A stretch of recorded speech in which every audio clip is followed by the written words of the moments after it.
everybody, it's Steve from BB Keys Sounds. That's Sex on Fire by Kings of Leon. So it's a fairly basic song for keyboards. Now the backing track I was playing there, I actually only had the drums, bass and one guitar plus the vocals. There's actually 4 guitars on that backing track, but to be honest, how many bands have 4 guitarists?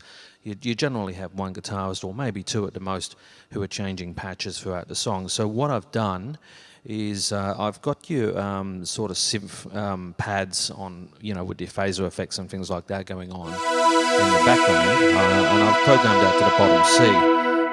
But I've added some drone-based sort of sounds and you know, some distorted sort of sounds to sort of fill it out a little bit, and then I've added a guitar at the top here.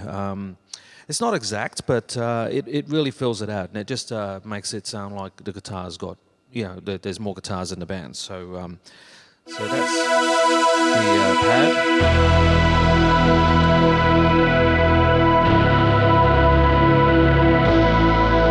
And with the guitar.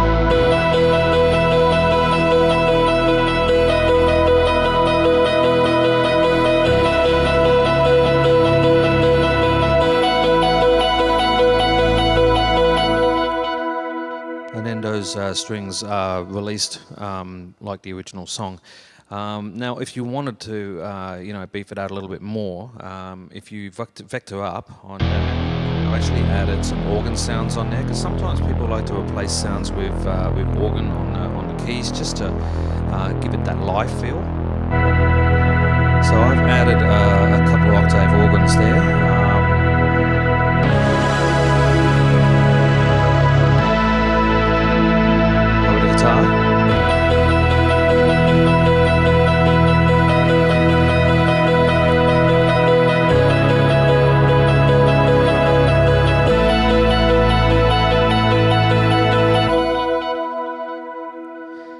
And that's pretty much it. Now, you don't have to use those extra organ sounds on there. You know, some people may find this sound overkill, but you know, I play in several bands that actually do this song, and that sound really works with a 5-piece lineup with a single guitarist. So it's entirely up to you. I don't have anything programmed in the middle of the keyboard because I sing and play this one, so I just want to be able to focus pretty easily on singing and playing.